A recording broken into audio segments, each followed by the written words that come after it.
Algunos aspectos del pensamiento de Agustín. Clase número 3, parte 1 de Teología Histórica 2. En esta parte trataremos algunos aspectos del pensamiento de Agustín y el video 1 va a tratar acerca de, específicamente se va a concentrar en la controversia donatista. Y la segunda parte del video va a tratar acerca de la controversia de Agustín con Pelagio.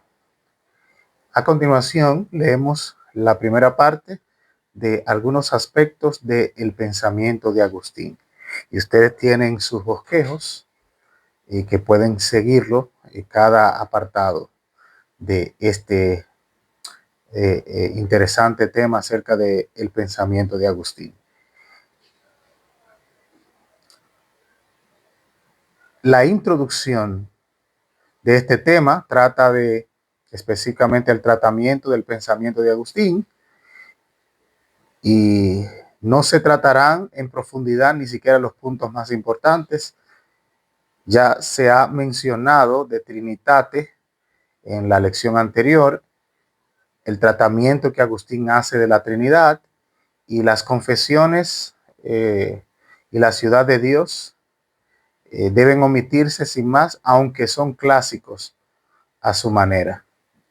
Esto nos permite delimitar qué vamos a estudiar de su pensamiento y que no vamos a profundizar directamente en sus obras, sino en situarnos precisamente en las controversias más importantes de Agustín de Hipona con los donatistas en primer lugar y con los pelagianos, que fue la controversia más importante en la que se vio involucrado Agustín. Punto B dice la influencia del pensamiento de Agustín, y hay una cita importante de Walfield que dice: no es de extrañar, por tanto, que la Iglesia occidental haya sentido la fuerza de su influencia en todas las líneas principales de su desarrollo, y en ninguna de sus características prominentes podría haber sido sin él en lo que se ha convertido. En él se encuentran a la vez la semilla de la que ha crecido el árbol que conocemos como la Iglesia Católica Romana, el manantial o la fuerza de todos los principales movimientos antijerárquicos y místicos que se sucedieron a lo largo de la Edad Media. Al menos la promesa y la preformación de los grandes tipos de pensamiento filosófico occidental y sobre todo la potente levadura de la religión vital. Comenzando en la primera fuerza de su nueva promulgación por la superación del racionalismo arraigado del cristianismo popular, expresado en el pelagianismo y sus movimientos hijos, se negó a ser atado por los compromisos del Concilio de Orange, compactado, aunque fueron en un sistema por el genio de un Tomás, y dado autoridad irrefragable en la Iglesia de Roma por los decretos de Trento, pero manifestó su poder por brote tras brotes de Gottschalk en el noveno, a Hansen en el siglo XVII, y luego rompió todos los lazos y se emitió en la reforma protestante del siglo XVI. De su pensamiento surgieron tanto la Santa Iglesia Católica Romana como la Reforma Protestante. La deuda de Calvino con Agustín se manifiesta a lo largo de las instituciones de Calvino, y Lutero era un monje agustino. Es decir, que desde el pensamiento de Agustín surgen dos semillas, dice este autor, y una desemboca en la Iglesia Católico Romana, y otra de esas corrientes dentro del pensamiento del mismo Agustín desembocan en la Reforma Protestante del siglo XVI. De su pensamiento surgieron tanto la Iglesia católico romana como la Reforma Protestante. La deuda de Calvino con Agustín se manifiesta a lo largo, como decía, de las instituciones del Calvino, y Lutero era un monje agustino. Esto es importante y relevante. El punto C, que ustedes tienen también en su bosquejo, habla de la progresión del pensamiento de Agustín, la progresión del pensamiento de Agustín. Y dice Brown, un estudioso de Agustín, aquí estaba la biblioteca de un hombre cuya vida podía considerarse como una progresión constante hacia la norma eclesiástica de la ortodoxia católica. Walfield también habla de la cristalización solo gradual de su pensamiento en torno a sus ideas realmente formativas. Ni siquiera a la muerte, y esto es importante resaltarlo, ni siquiera a la muerte se había alcanzado una coherencia perfecta en su enseñanza. En consecuencia, las más asombrosa o la más asombrosa variedad de doctrinas sobre casi todos los temas inimaginables a lo largo de la Edad Media y más tarde en la Iglesia de Roma ha buscado apoyo en una u otras palabras suyas. Warfield dice, si no podemos admitir que en realidad hubo muchos agustinos, al menos debemos reconocer que dentro de un mismo Agustín fluyeron diversas corrientes, no siempre coherentes, cada una de las cuales tiene su papel que desempeñar o tendrá su papel que desempeñar en el futuro.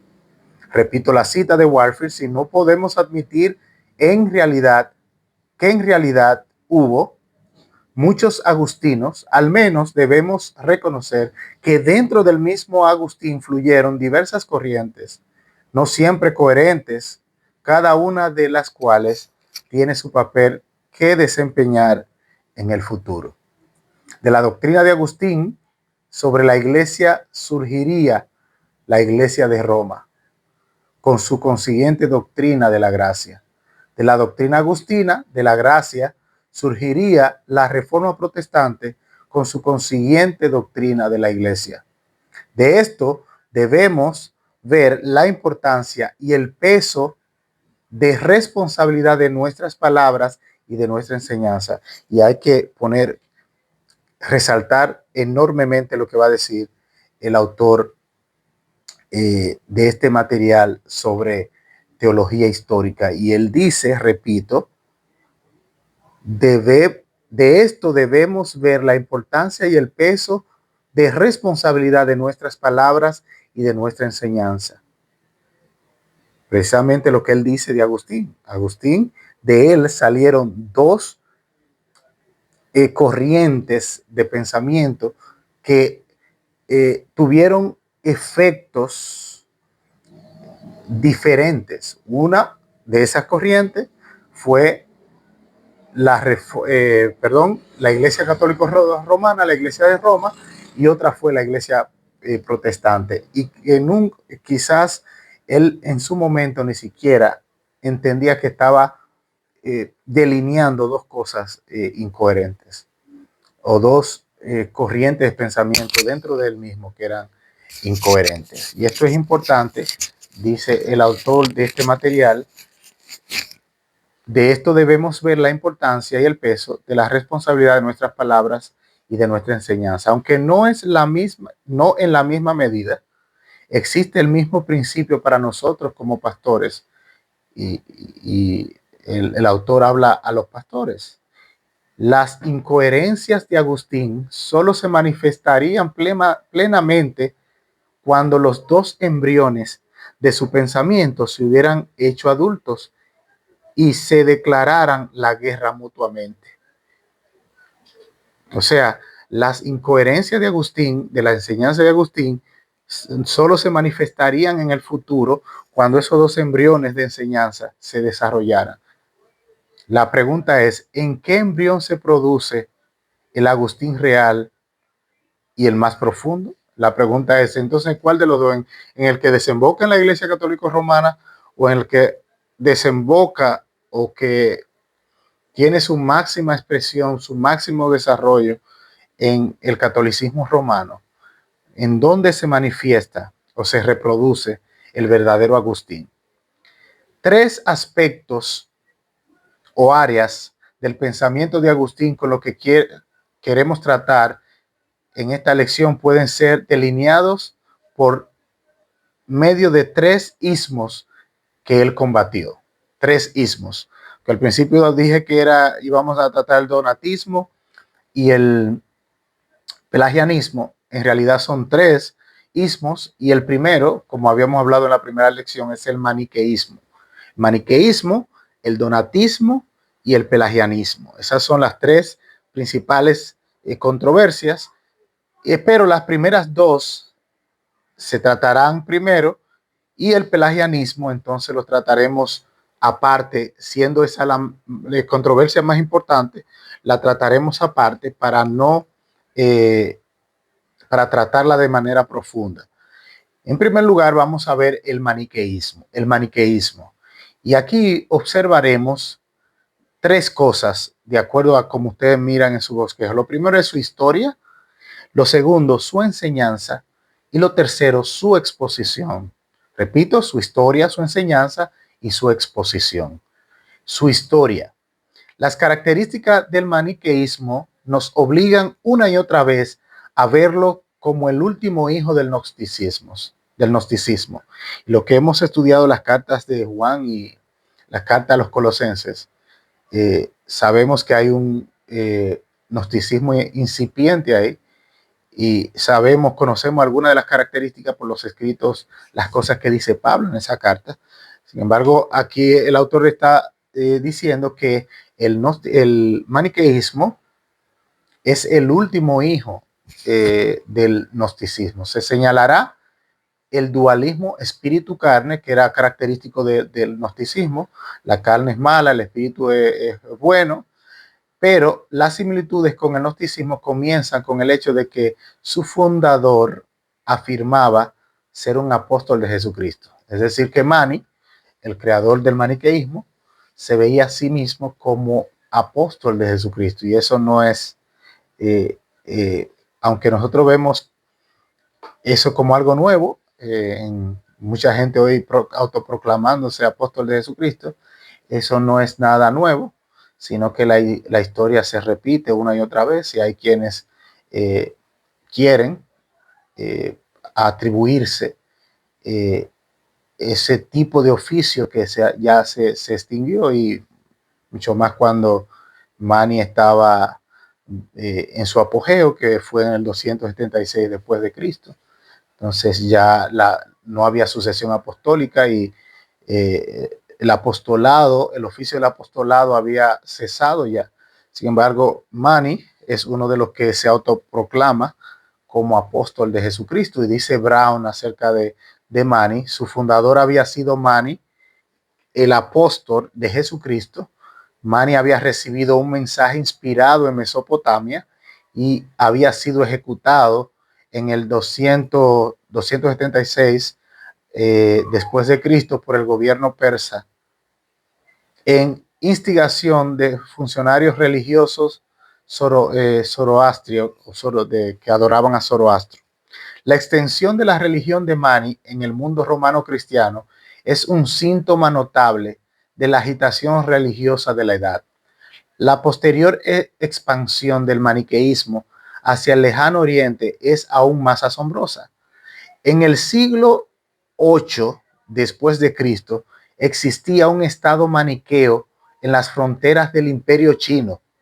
Eso es importante porque el maniqueísmo tiene ese dualismo como creencia, y nosotros también conocemos que las filosofías chinas tienen ese dualismo del yin y del yang.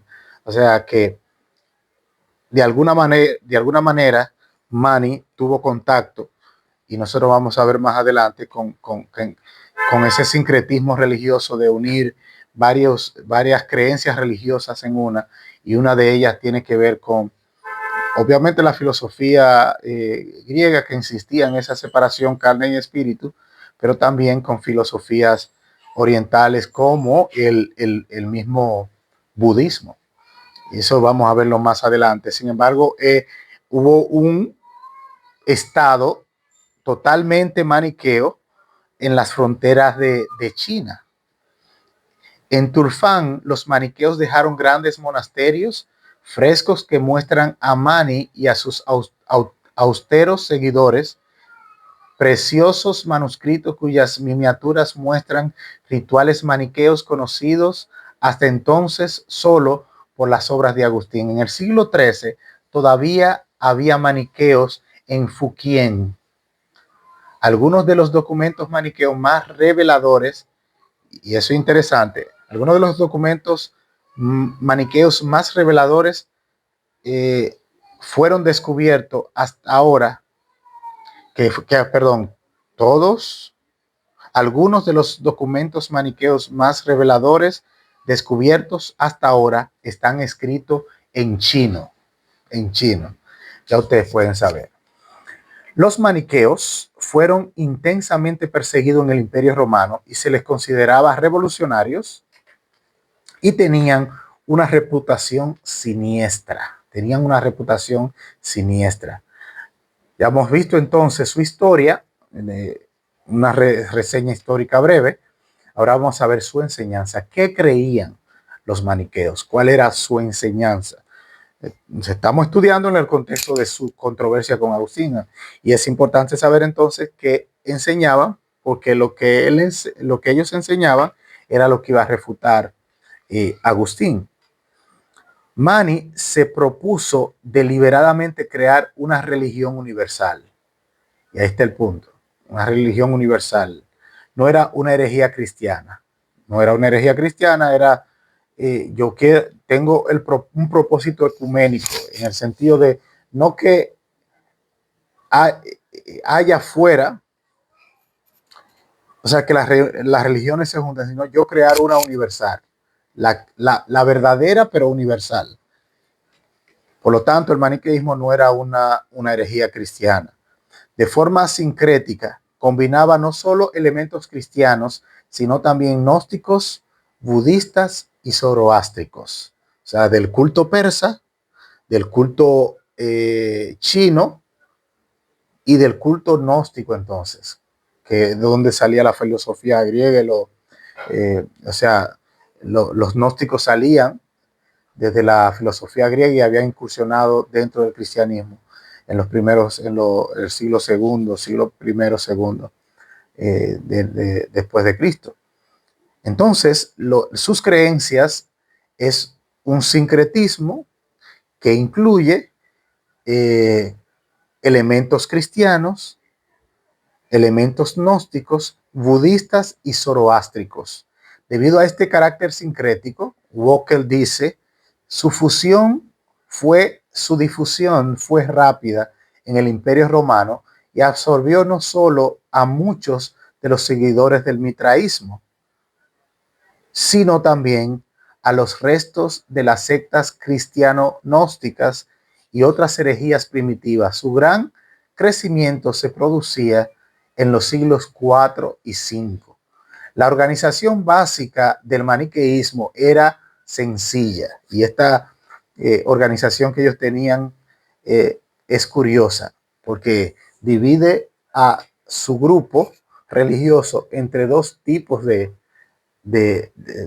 rangos, si pudiera decirse, o de dos tipos de personas: los perfectos y los oyentes.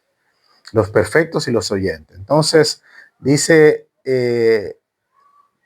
sigue diciendo el texto que estamos leyendo, la organización básica del maniqueo era sencilla, del maniqueísmo. Había dos clases: los perfectos, correspondiente al clero cristiano, es decir, que lo que nosotros tenemos como pastores, o la iglesia cristiana tenía como obispo, los maniqueos le llamaban perfecto a esos. Y los oyentes, que eran correspondientes a los catecúmenos cristianos, es decir, a los discípulos, a los que escuchaban. Entonces está compuesta de los perfectos y los oyentes. Los perfectos eran célibes, Los perfectos eran célibes que también practicaban otras austeridades corporales. Brown dice que se les podía identificar por tener la cara pálida a causa del ayuno. De los oyentes, dice Chadwick, solo se esperaba que cumplieran unas sencillas reglas morales. Se les animaba a esperar la reencarnación como elegidos con la perspectiva de liberarse de la rueda de molino de la transmigración. Reencarnación pura. Agustín, por supuesto, siguió siendo un oyente todos sus días como maniqueo. O sea que todos los días que Agustín duró como maniqueo, lo pasó siendo oyente. O sea, no subió de rango a perfecto.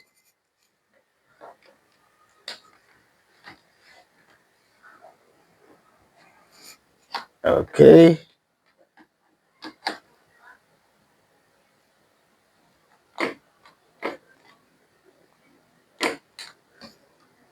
Ok. Entonces, como decíamos, los perfectos y los oyentes. Los maniqueos derivaron su doctrina de los 7 libros de Mani. Habían unos libros escritos por su autor, Mani, y esos libros entonces de ahí sacaban ellos sus enseñanzas, derivaron sus enseñanzas de esos 7 libros. Estas eran la columna vertebral del maniqueísmo.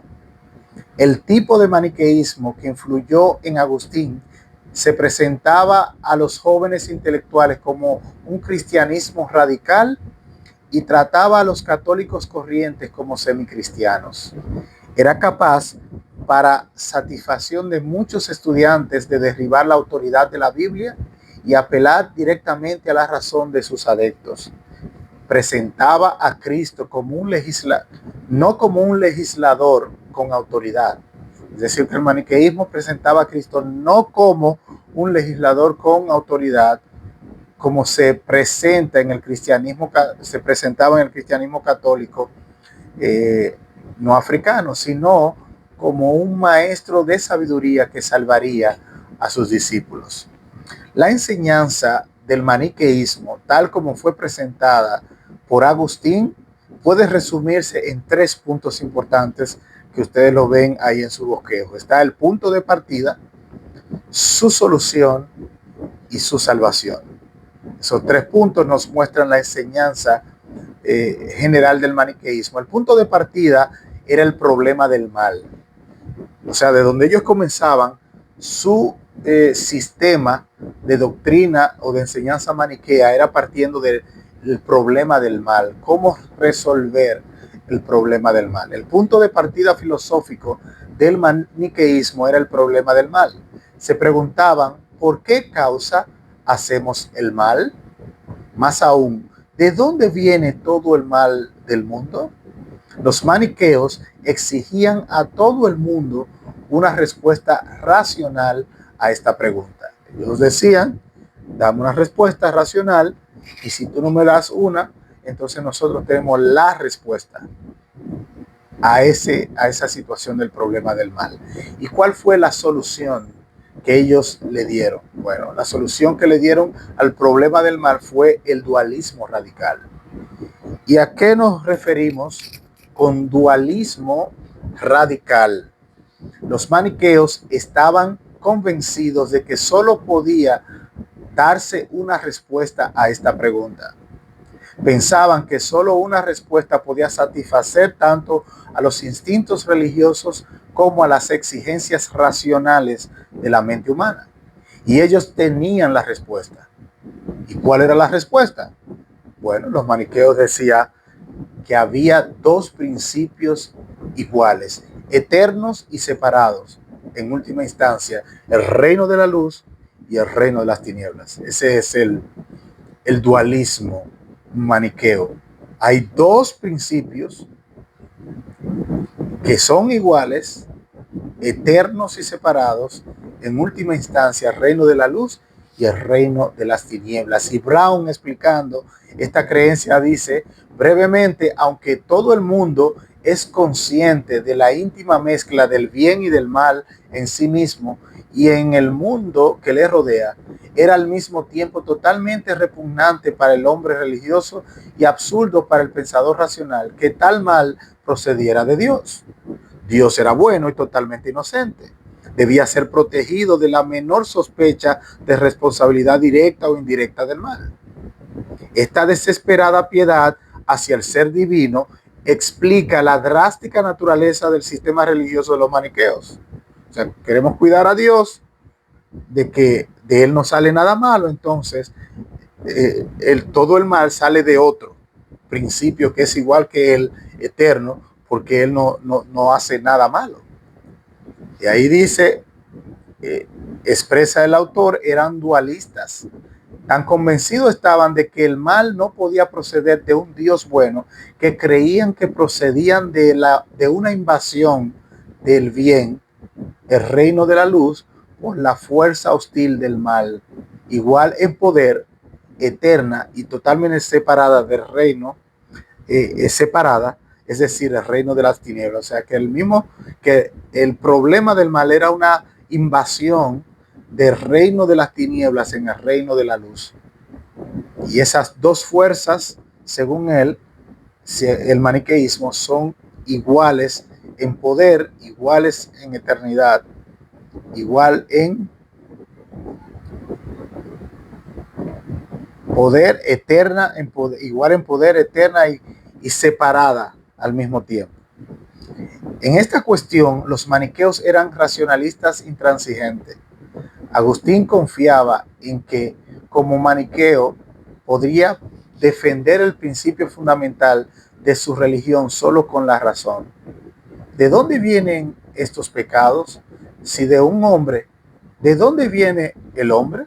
Si de un ángel, ¿de dónde viene el ángel? Y si dice de Dios, entonces parecería que todo pecado y todo mal estuvieran ligados como en una cadena ininterrumpida a Dios mismo. Este es el problema con el que los maniqueos piensan que pueden barrer el tablero con solo plantearlo. Esta arma intelectual hizo que Agustín y sus seguidores se sintieran invencibles en la discusión.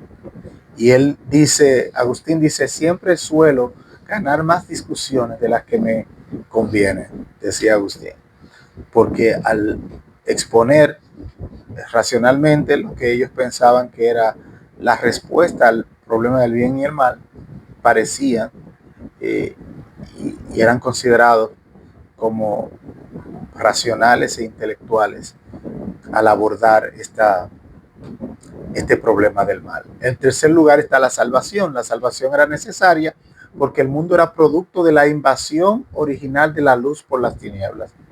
Entonces, los hombres eran una combinación de estos dos elementos primordiales. Tenían una canción ellos mismos que decían, los maniqueos: he conocido mi alma y el cuerpo que yace sobre ella, que han sido enemigos desde la creación del mundo. La lucha dual entre la carne, que es mala, y el espíritu, que es bueno. La experiencia de salvación, y mira cómo era que ellos eran, la experiencia inicial de salvación para el maniqueo era la siguiente. La experiencia de salvación comenzó con la propia iluminación. Esto ocurría cuando uno asistía a un conventículo de los maniqueos y escuchaba la gran carta de la fundación de Mani. Cuando oían la lectura de la carta de Mani, en este momento solemne, dice Brown, los oyentes se llenaron de luz. Fue como si hubiera sido despertado de un sueño profundo por un grito lejano, un hombre llamado al mundo diciendo: bienaventurado el que conozca su propia alma. La experiencia religiosa de un maniqueo comenzaba al darse cuenta de que era un fragmento de luz en esclavitud de un cuerpo formado de oscuridad. Su alma era un oasis de pureza en un cuerpo enfurecido por la inmundicia. Nótese el carácter gnóstico de esta experiencia. La salvación se lograba retirando ascéticamente el alma del mundo y de la carne. De hecho, el propio mundo era una gran farmacia en la que lo bueno se precipitaba constantemente y se separaba así de lo malo. La luna crecía y menguaba a causa de la entrada en ella de lo bueno. El sol era lo bueno en las últimas etapas de purificación. Exposición. Agustín acabaría desenmascarando al maniqueísmo en 3 puntos débiles que plantea Agustín que tiene problema el maniqueísmo. En primer lugar, su debilidad cosmológica, decía Agustín, su debilidad cosmológica. Obviamente su visión del mundo era descabellada. Pronto Agustín se dio cuenta de que su cosmología estaba totalmente refutada, incluso por la escasa ciencia de su época. Los maniqueos dominantes con los que Agustín entró en contacto en Tagaste no interpretaban los escritos de Mani más que literalmente. A pesar de ello, las ideas morales de Mani siguieron atrayéndole. Es decir, aunque Agustín refutó a Mani, las ideas morales de cómo debía vivirse la vida. Recuerden que los perfectos eran célibes, y eso es muy importante recordarlo, porque terminamos este párrafo diciendo cuando él critica la debilidad cosmológica de los maniqueos, termina diciendo que como quiera le atrae las ideas morales de Mani, le siguieron atrayendo a Agustín. Segundo punto que critica Agustín del maniqueísmo es su debilidad intelectual. Y ya nosotros vimos algo en la lección anterior de la desilusión de Agustín del maniqueísmo. Los maniqueos, que se enorgullecían de su racionalismo, a la hora de explicar el universo, pecaban de optimismo irracional en una esperanza de salvación. Brown dice, era extremadamente optimista, pues suponía que ningún hombre razonable, una vez despertado a su verdadero estado, podría dejar de liberar su propia alma siguiendo sus solemnes rutinas. Su sistema no daba ninguna base para este optimismo. Esto era así por la sencilla razón de que el Dios bueno, el Padre de la luz, para los maniqueos, era totalmente pasivo en su bondad. Brown dice, tan divorciado del mal estaba el gobernante del reino, el Padre de la luz, que estaba indefenso ante él. El precio que los maniqueos parecían pagar por esta negación total de lo malo era hacer que lo bueno fuera singularmente pasivo o ineficaz. Así, en todo el maniqueísmo, es lo bueno lo que está condenado a ser pasivo. El Cristo de los maniqueos era, ante todo, el Jesús sufriente. El maniqueo se encontraba en un agudo dilema. Su religión prometía al creyente que una vez despertado sería capaz de asegurar su liberación. Sin embargo, esta confianza se veía constantemente erosionada por los poderosos mitos de la propia secta, mitos que hacían que el bien pareciera totalmente abandonado e indefenso ante la embestida del mal. Oprimido, violado, desordenado, su Dios era una inocencia tan impoluta que se veía peligrosamente despojado de su omnipotencia. El obispo católico más antiguo, es decir, Agustín, conocía demasiado bien al maniqueísmo. Pondrá el dedo en este punto débil y lo utilizará para llevar a un antiguo amigo maniqueo al punto de ruptura y en un debate público. Los maniqueos habían ganado racionalismo en la respuesta al problema del mal solo al entregarse irracionalmente en el problema de la salvación. En tercer lugar, su debilidad moral. Su debilidad moral. Hemos visto que Agustín tuvo una embestida argumentativa en contra de la debilidad cosmológica del maniqueísmo, sobre la debilidad intelectual, y ahora veremos que en tercer lugar Agustín atacó su debilidad moral, su debilidad moral.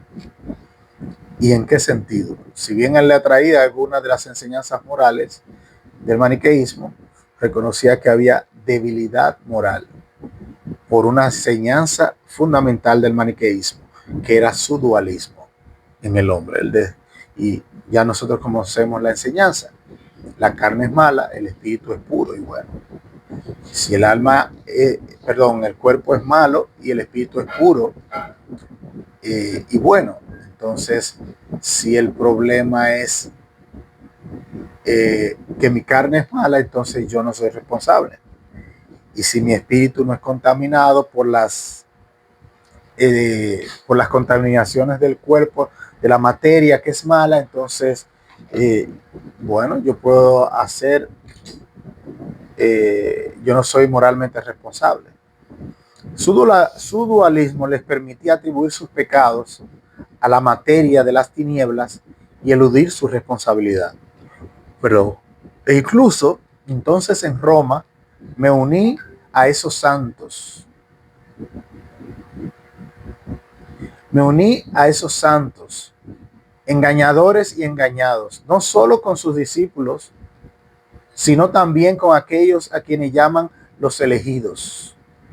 Porque yo seguía pensando que no éramos nosotros los que pecábamos, sino que no sé qué otra naturaleza pecaba en nosotros y deleitaba mi orgullo. Y deleitaba mi orgullo estar libre de culpa. Y cuando había hecho algún mal, no confesar que lo había hecho para que sanaras mi alma porque había pecado contra ti, sino que me gustaba excusarlo y acusar a no sé qué otra cosa que estaba conmigo, pero que yo no era.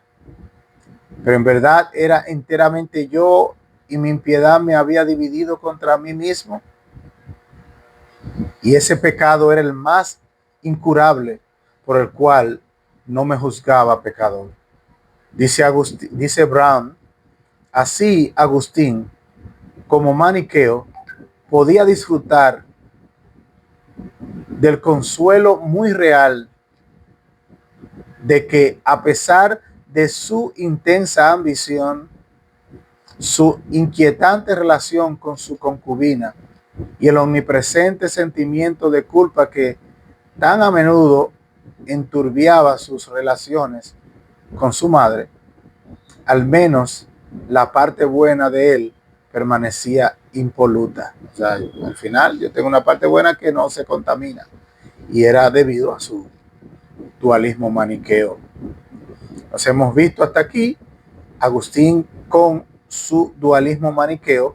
Ahora vamos a ver Agustín, pero ya no con su dualismo, sino con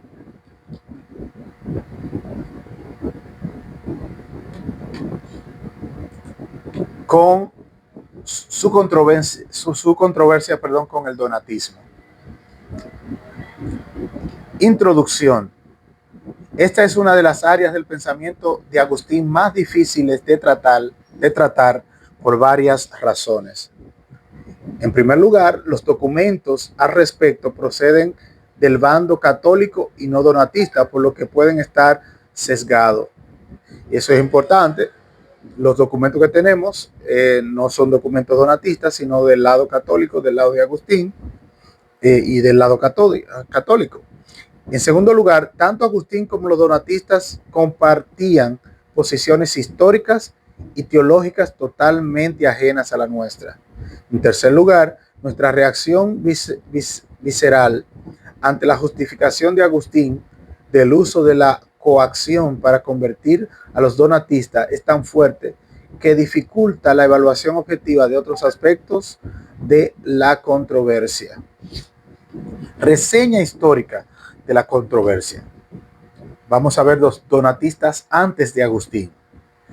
El cisma donatista tuvo origen en la última gran persecución de la Iglesia antes de la tolerancia constantina o constantiniana. Fue la persecución de Diocleciano desde el 303 al 305 después de Cristo. Muchos apostaron y sugirieron diferencias en la iglesia sobre lo que realmente constituía la apostasía. En Oriente solo se consideraba apostasía el sacrificio real al emperador. En Occidente, muchos duros sostenían que los que entregaban los libros o el plato eran apóstatas. Tales llamados traidores, es decir, los que entregaban los platos y el libro. En el año 311, cuando la iglesia empezaba a normalizarse, Cecilio fue consagrado obispo de Cartago. Esta consagración fue impugnada el mismo año porque Cecilio había recibido la consagración de manos de uno que se creía era un traditor, esos traidores. Fue un gran punto en el debate entre católicos y donatistas si realmente lo era. Las dos partes discrepaban en cuanto a los hechos del caso. En cualquier caso, fue uno de los 3 obispos que consagraron a Cecilio. 80 obispos númidas procedían a consagrar a Mayorinus en lugar de Cecilio como obispo de Cartago. Mayorinus era de la casa de cierta dama llamada Lucilla, que tenía una larga enemistad con Cecilio. Los donatistas se separaron de la comunión de Cecilio en el 315. Donato sucedió a Mayorino y dio su nombre al movimiento. De ahí donatismo y no cecilismo, sino donatismo. Mientras tanto, Constantino, deseoso de enmendar las anteriores persecuciones contra la iglesia, le prodigó regalos, es decir, a la iglesia católica. No romana todavía, pero la iglesia católica. En el 313 hizo importantes contribuciones al clero católico, contribuciones económicas del norte de África que los donatistas no compartieron. En el 314 los donatistas apelaron al emperador. Este convocó un sínodo. Este y otro sínodo en Roma decidieron en contra de los donatistas. En el 316 los donatistas volvieron a apelar al emperador y de nuevo su petición fue denegada. El apoyo de Cecilio dependía en parte de su voluntad de abandonar un punto de teología de los sacramentos de su predecesor, Cipriano, y ajustarse al pensamiento romano y católico. Los católicos negaban, mientras que los donatistas creían, con Cipriano, que la condición espiritual del sacerdote fuera esencial para que pudiera administrar sacramentos válidos. Constantino intentó ahora cerrar sus iglesias y desterrar a sus obispos. Los resultados fueron insatisfactorios y Constantino abandonó esta política en el 321. Dice Brown, hacia el 347 el partido de Cecilio recurrió de nuevo a la violencia. Un comisionado imperial atemorizó a África para que se sometiera a la Iglesia Católica. Los efectos de esta sumisión forzada se vieron alterados por el reinado de Juliano el Apóstata desde el 361 al 363. Los donatistas repuntaron y prácticamente enterraron a los católicos, endurecidas sus convicciones por la persecución. Solo después del 361 los católicos se dignaron en discutir con los donatistas. La posición de los donatistas era la siguiente: ellos eran la iglesia pura. Cecilio y todos los que colaboraban con él estaban comprometidos. Efectivamente, entonces excomulgaron al resto del mundo, enfatizaron la pureza de la iglesia como ellos la entendían y adoptaron la consigna Quid imperatori cum ecclesia, Quid imperatori cum ecclesia. ¿Qué tiene que ver el imperio con la iglesia? En tiempos de Agustín, ya vimos antes de Agustín, entonces en tiempos de Agustín. La participación más activa de Agustín abarcó los años del 393 al 411 después de Cristo. Desde el 393 al 405 después de Cristo. Durante estos años, Agustín y sus compañeros lucharon contra los donatistas, reformando la moribunda y en muchos lugares corrupta Iglesia Católica mediante la palabra hablada y escrita. Brown compara este periodo con una guerra fría. Agustín y sus seguidores y sus compañeros libraron una batalla cuesta arriba. Los donatistas estaban en auge, eran la mayoría, en la mayoría de los lugares, y muchos católicos se contentaban con una coexistencia pacífica. Agustín y sus compañeros iniciaron una guerra fría. En su propaganda apelaría a los muchos clérigos despedidos por su acción disciplinaria como prueba de la preocupación de la Iglesia Católica por la pureza. Desde el año 405 al 408 después de Cristo. Estos años trajeron consigo la supresión gubernamental de los donatistas. En el 403, el obispo de Bagaí se había convertido al catolicismo. Fue asaltado y dado por muerto por sus feligreses. Se dirigió a Roma con su relato de atrocidades. En el 405, por su influencia, el emperador católico promulgó el Edicto de Unidad, que tachaba a los donatistas de herejes y los sometía a las leyes contra la herejía. El efecto básico de estas leyes era disolver a los donatistas, eliminando a sus obispos e imponiendo muchos inconvenientes externos, especialmente a los donatistas ricos.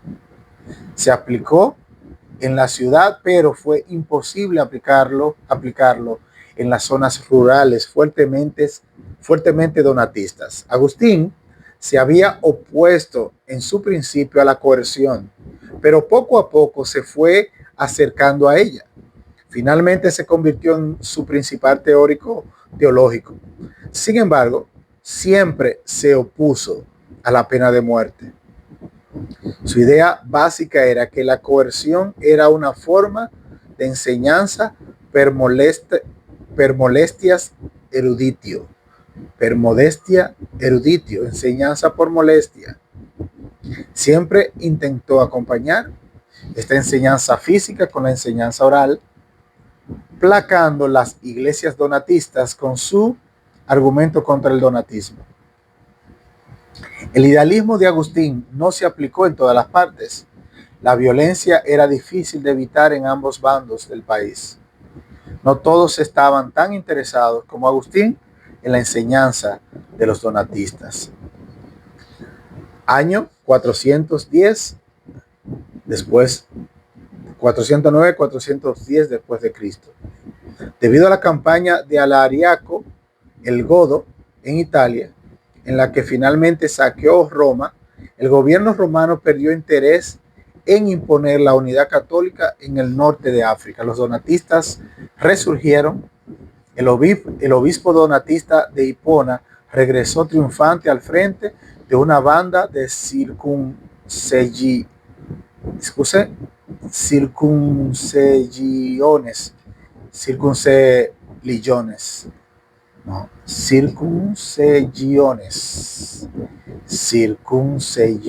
así mismo es, circuncellones donatistas. Los circuncellones eran el ala militante del donatismo. Repito, circuncellones. Eran el ala militante del donatismo. Eran bandas de bereberes que realizaban trabajos estacionales en la recolección de las aceitunas, los trabajadores emigrantes del siglo V. Agustín deriva su nombre de circuncellas.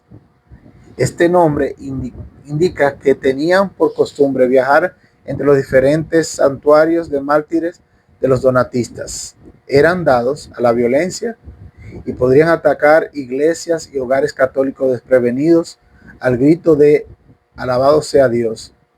Se volvieron especialmente activos cuando fueron provocados por la violencia del gobierno romano contra los donatistas. El año 411. En el año 411, el emperador católico convocó a los obispos católicos y donatistas de África a Cartago para una investigación oficial sobre el cisma. Una colatio, que significa literalmente comparación. El gran propósito de este colatio no era tanto examinar los hechos legales como influir en la opinión pública. Ambas partes de hecho lo vieron como una oportunidad para influir en la opinión pública, especialmente entre los indecisos. Marcelino, que la presidió, se decantó, como era de esperar, por los católicos. Podemos concluir con las observaciones de Brown. En los años siguientes, el donatismo sería reprimido con excepcional minuciosidad. Las leyes contra el donatismo se volvieron coercitivas en el verdadero sentido de la palabra. Castigaban a los laicos por no hacerse católicos. En 405, la iglesia donatista había sido simplemente disuelta.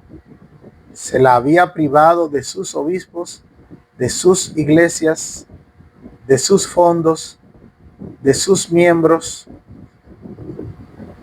Sus miembros perdieron ciertos derechos cívicos, a partir del 412. Por el contrario, se aplicó una tarifa de multas excepcionalmente elevadas a todas las clases que no se unieran a la Iglesia Católica. Después de la época de Agustín, las observaciones de Chadwick resumen adecuadamente este periodo. Sin embargo, antes que pasaran muchos años, el cisma que durante tanto tiempo había dividido a las iglesias africanas fue temporalmente dejado a un lado por los estragos de la invasión. En el 429, los vándalos arrianos, que habían invadido a Galia en el 407 y España en el 409, cruzaron el estrecho de Gibraltar y no perdonaron ni a los católicos ni a donatistas. La comunidad donatista, aunque reducida por la presión gubernamental y el ataque vándalo, sobrevivió a ambos, e incluso a la conquista del norte de África por Justiniano en el siglo VI. En Numidia, su fuerza continuaba. Del norte de África por Justiniano en el siglo VI. En Numidia, su fuerza continuaba. Fue suficiente para causar angustia al Papa Gregorio Magno en el 590, y el Papa encontró particularmente irritante que las autoridades gubernamentales locales de África se mostraran reacias a aplicar las leyes antidonatistas. Pero un siglo después, tanto católicos como donatistas sucumbieron a la avalancha del Islam. En el Magreb hubo cristianos católicos del siglo XII, pero los donatistas desaparecieron de la historia. Los puntos de vista alternativos de la controversia. Chadwick se refiere a los donatistas como el cisma fanático donatista. Y Kelly habla de ellos como una marca fanática del puritanismo. Las observaciones de Sieber personifican la mayoría de los elementos del punto de vista clásico. Su descripción de los donatistas es la siguiente. La agitación se extendió con gran rapidez, especialmente entre los rangos más bajos de la sociedad. Las ideas socialistas en cuanto a la propiedad y un fanatismo temerario que conducían a una completa separación exterior, a espantosos actos de violencia y a una entrega gratuita y desdeño de la vida, se convirtieron en marca distintiva de la Iglesia de los Santos.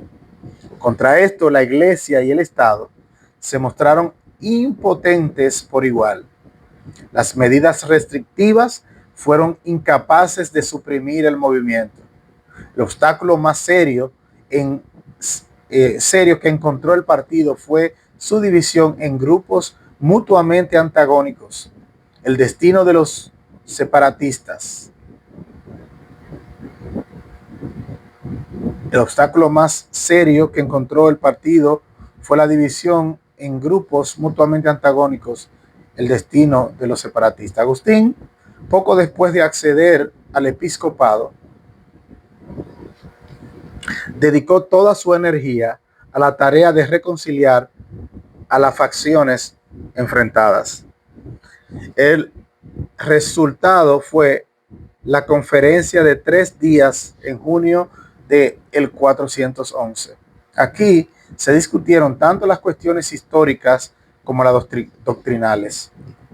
Ningún lector de las actas de esta asamblea puede sustraerse de la impresión de que los donatistas aparecen aquí como fanáticos amargados, incompetentes, vanidosos, adeptos a las más insignificantes argucias legales, a las cuestiones de formalidad y a la intriga, tratando siempre de impedir el progreso en los procedimientos. El presidente imperial, Marcelino, concedió la victoria a los católicos en ambos puntos de la disputa. Su decisión fue justa. Agustín continuó trabajando con el mismo espíritu. Estricto edictos imperiales prohibieron la reunión de los donatistas bajo la pena de muerte y sus iglesias y propiedades eclesiásticas fueron entregadas a los católicos. El poder del donatismo fue quebrado y poco después desapareció de la historia de la Iglesia. El punto de vista Verduin de los donatistas. El punto de vista de Verduin de los donatistas. Leonard Verduin, en su libro The Anatomy of a Hybrid, ve a los donatistas como el prototipo de la iglesia pura, no caída, creyente, perseguida por una iglesia estatal, mixta, carnal, caída. Agustín es el principal representante de la iglesia caída, según Verduin. Es el teólogo que se dedica a justificar mediante gimnasia teológica sus tácticas anticristianas. Es el partero que da luz al monstruoso híbrido producido por la unión de la Iglesia y del Estado. Eso dice Verduin sobre la Iglesia católica y Agustín. El intento de evaluación de la controversia. Ahora vamos a hacer un intento de evaluación de la controversia. Ninguno de los dos puntos de vista mencionados es aceptable. Es decir, ni el de Verduin, que estábamos leyendo, y la visión clásica de los donatistas. Dice este autor que está evaluando entonces la controversia. Ninguno de los dos puntos de vista mencionados es aceptable. Una evaluación más equilibrada puede lograrse mediante la presentación de críticas dirigidas contra ambos puntos de vista. El punto de vista clásico examinado. Imágenes sobre Selberg. Selberg identifica a los circuncellones como el conjunto de los donatistas, como señalan otros historiadores. Esta identificación es injusta. Como dice Chadwick, fue una vergüenza para los respetables y honestos donatistas que su causa fuera apoyada con brutal violencia por bandas errantes llamadas circuncellones. También hay que decir que gran parte de la violencia de los circuncellones fue simplemente una reacción a la persecución católica. Selberg presenta la colatio del 411 de forma sesgada. Si los donatistas utilizaron tácticas dilatorias, fue porque sabían que el resultado estaba predeterminado en su contra. El juez era un representante del emperador católico. Tampoco eran incompetentes. Brown comenta sobre Petiliano, el líder donatista, la perspicacia jurídica de Petiliano ha quedado patente gracias al estudio de A. Steinwinter. La despreocupada presentación de Selberg del edicto persecutorio con el que Roma intentó aplastar la causa donatista es ciertamente censurado. ¿Dónde está su indignación por la persecución de cristianos, por cristianos y la injerencia del gobierno en la esfera de la iglesia? Tanto Kelly como Sieber dan la impresión de que los católicos consideraban caritativamente cristianos a los donatistas, aunque en párrafos posteriores ambos matizan vagamente sus observaciones. La afirmación de que los donatistas eran fanáticos está relacionada con la exigencia de un obispo ritualmente puro para que los sacramentos fueran válidos. Esto puede ser erróneo, pero no es fanático. Era la opinión de Cipriano. El punto de vista Verdium examinado escrituras sobre Verdium. Es justo afirmar que una persona no familiarizada con la historia de la iglesia, después de leer el libro de Verdium, vería a los donatistas como amantes de la paz, de la iglesia libre, evangélicos del siglo IV. Al presentar así a los donatistas, Verdium exagera su tesis y omite hechos claves. Verdium establece que el paralelismo entre circunceliones y los fanáticos monsteritas del siglo XVI, de Monster, los monsteritas, los anabatistas, los monsteristas del siglo XVI, para ilustrar la idea de que los circunceliones eran una franja lunática del donatismo. Es cierto, pero en general los circunceliones parecen haber sido más importantes para los donatistas que los munsteristas para el anabatismo. Brown comenta: ambas iglesias por aquel entonces tenían el historial de violencia. Los católicos estaban fatalmente implicados en su historial de persecución.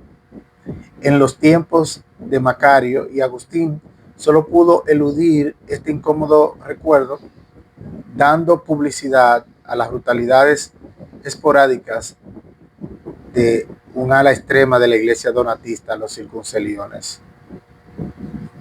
Este extraño movimiento se asemeja a los morabauts y de derviches del norte de África moderno, bandas de hombres y mujeres santos que se desplazaban por las aldeas en una peregrinación interminable, manteniendo vivo el recuerdo de los mártires en reuniones entusiastas en torno a su santuario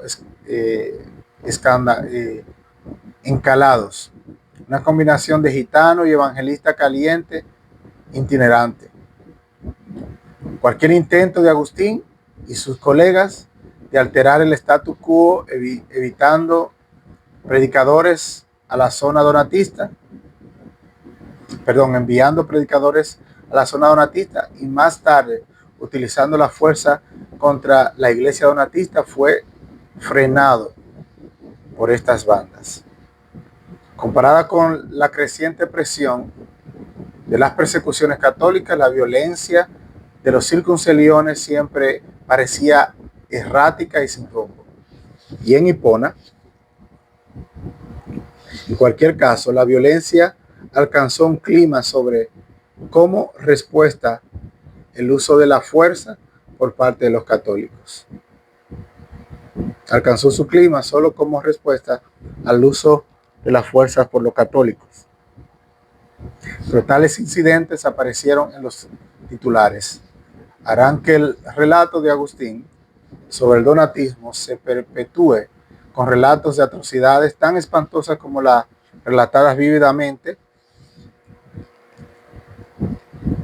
Y hay que añadir ávidamente por los periódicos ingleses en la época de la agitación campesina irlandesa del siglo pasado, graneros e iglesias destruidos, la brutal e ingeniosa mutilación de renegados de la causa, el descenso a medianoche de la banda armada sobre la cabaña aislada. Su lema: ¿qué tiene que ver el emperador con la iglesia? Aunque cierto, era un tanto hipócrita. En sus inicios habían apelado repetidamente a ese mismo emperador. Sus tácticas difícilmente se corresponden con las de los anabatistas pacifistas.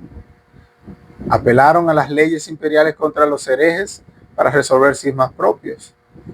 En 394 y 395 el cisma maximianista fue curado por la fuerza. En la época en que Agustín fue ordenado sacerdote de Hipona, los donatistas eran mayoría. Brown nos dice: su obispo había sido capaz de imponer un boicot a sus rivales, había prohibido a los panaderos que hicieran pan para los católicos. Cualquiera que haya estado en una ciudad mediterránea conocerá la importancia del horno que se encuentra en el centro de cada pequeño barrio. Ya hemos relatado la paliza al obispo de Bagay y cómo dio lugar al edicto de la unidad. El propio Agustín fue objeto de intentos de asesinato. Brown dice: el obispo donatista regresó triunfante a Hipona. Agustín se convirtió en un hombre marcado, un lobo que había de matar. Se encontró en ese momento con la perspectiva de acabar su vida como mártir. Solo el error de un guía, al elegir el camino equivocado, le salvó de una emboscada que le habían tendido los circunceliones a Agustín. El guía se equivocó de camino y no fue por el camino habitual, y por eso en esa ocasión los donatistas no mataron a Agustín. La visión donatista de la santidad y de la pureza de la iglesia estaba contaminada por el rigorismo y el ritualismo. Su encomiable énfasis en la santidad y la pureza de la iglesia incluía un fuerte énfasis en lo que solo puede llamarse sus aspectos ceremoniales. Eran tan culpables de sacramentalismo como los católicos. Negaban cualquier validez o eficacia de los sacramentos católicos simplemente porque estaban en conexión oficial con el partido de Cecilio. Efectivamente excomulgaron y por lo tanto condenaron a toda la Iglesia Católica simplemente por su tolerancia hacia Cecilio. Debe recordarse que sus objeciones a Cecilio eran altamente ceremoniales. Su pecado imperdonable era simplemente que uno de los obispos que lo consagró era, en su opinión, un traditor. Las observaciones de Agustín sobre ellos tienen cierto peso. Las nubes ruedan con truenos, que la casa del Señor será construida en toda la tierra, y estas ranas se sientan en su pantano y croan. Nosotros somos los únicos cristianos. La premisa básica de los donatistas era errónea. Hacían depender la validez y la eficacia de los sacramentos de la santidad del obispo, dejando a un lado el sacramentalismo de los donatistas y los católicos. Sin duda, la postura católica de que el rito es válido independientemente de la condición personal del administrador es la postura bíblica. Conclusiones generales de la controversia. Las presentaciones de Seeber y Baldwin nos recuerdan el peligro de una visión simplista en blanco y negro de la historia. Tal enfoque tiende a encubrir a nuestros héroes y a vilipendiar a nuestros enemigos. Del mismo modo que Baldwin vilipendia a Agustín y Seeber a los donatistas. Para abordar el extremo del señor Baldwin de forma directa, la pena es que algunos utilizan su libro para justificar su ignorancia engreída y baptista de las grandes verdades personificadas en Agustín, y para descartar a los reformadores magistrales de la Reforma y sus grandes contribuciones a la teología histórica. Tanto los donatistas como Agustín encarnan grandes ideas que no debemos desdeñar.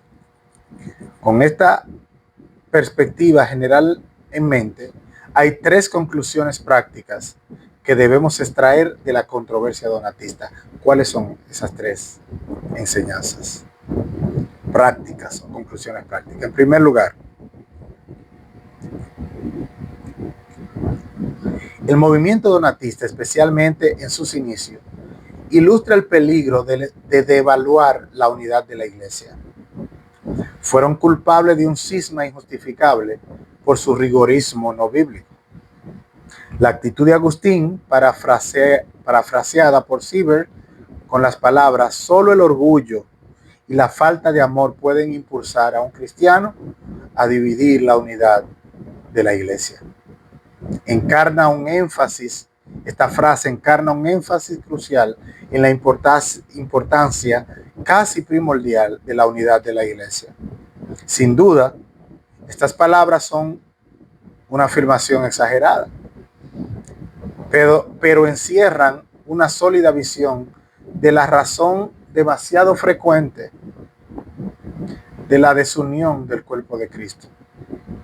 Nos recuerdan que un gran elemento de la santidad, que es la marca suprema de la Iglesia, está compuesto por el amor a los hermanos, cuyo fruto es la paz de la Iglesia.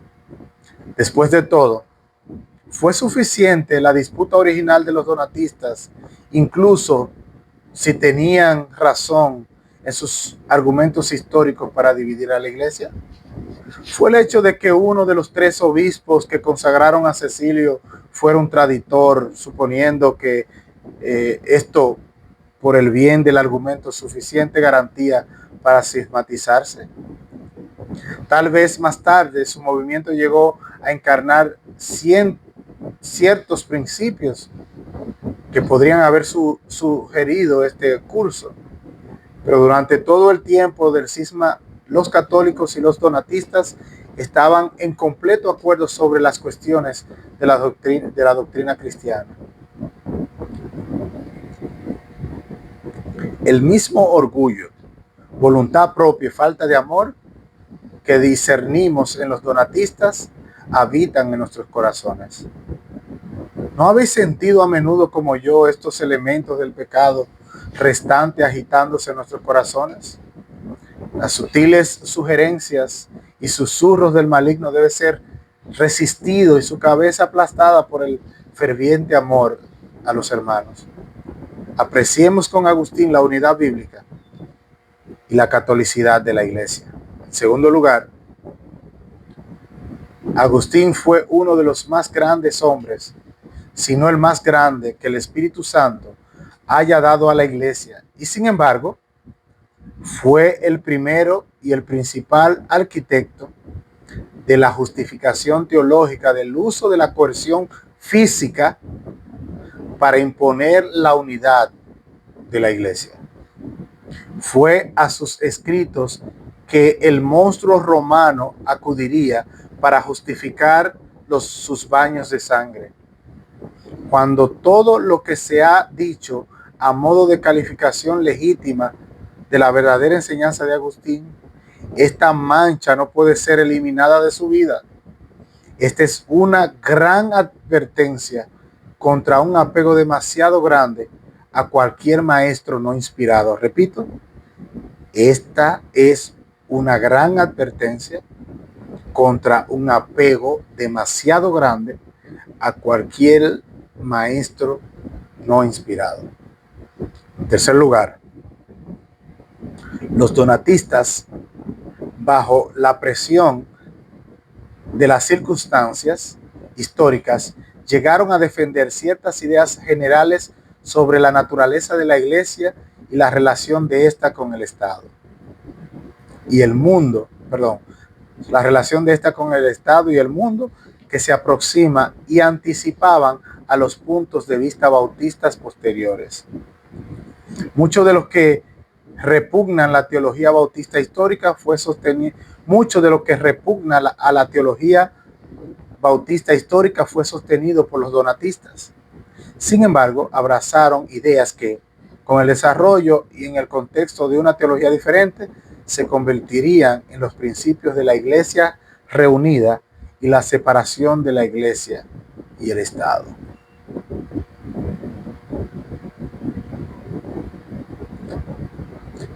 Hasta aquí hemos visto la parte 1, que no es más que las controversias en la que se vio involucrado Agustín, llámese la controversia con los maniqueos, la controversia con los donatistas, y veremos en el próximo video su controversia pelagiana. Hasta aquí este primer video, que les sea de mucho provecho para hacer sus asignaciones y seguir aprendiendo de la teología histórica.